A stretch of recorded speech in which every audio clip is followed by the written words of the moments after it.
বোম্বাই মরিচের ঝালমুড়ি খাওয়ার পর আমাদের সবার অবস্থা একদম খারাপ হয়ে গেছিল। তো আজকে রেদন ভাই বললো আমাদের সবাইকে নাকি ঝালমুড়ি খাওয়াবে, তাই আমরা সবাই চলে আসলাম দোকানে। আমি 2টা মরিচ মামাকে দিয়ে বললাম, মামা এই 2টা মরিচ দিয়ে আজকে বেশি করে ঝাল দিয়ে ঝালমুড়ি বানাই দিবেন। তারপর আমরা সবাই এদিকে আড্ডা দিচ্ছিলাম, গল্প করতেছিলাম। এখানে ছিল রায়হান, বুলবুল, মুস্তাফিজ, শাহাদাত, রেদন ভাই আর আমি। রেদন ভাই ভিডিও করে রাখতেছে যাতে আমরা পরে অস্বীকার করতে না পারি। আমাদের বোম্বাই মরিচের ঝালমুড়ি চলে আসছে, তাই আমরা সবাই খাইতে লাগলাম। এদিকে রেদন ভাই বলতেছে আমি একটা বোম্বাই মরিচ একাই কামড় দিয়ে খেয়ে ফেলবো।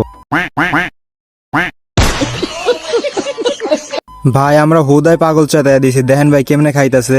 আমরা তো হাসতে হাসতে শেষ, একটার পর একটা কামড় দিতেই আছে ভাই, দেখেন খালি। খাওয়ার পরে বুঝবো কেমন লাগে, ঝাল কারে কয়।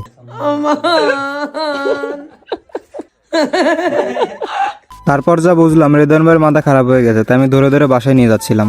এদিকে সে পাগল হয়ে গান গাচ্ছে, দেখেন। জানি চাঁদের আলো রাতের আধার আলোকিত করে, তোরে ভালোবেসে আমার জীবন অন্ধকারে।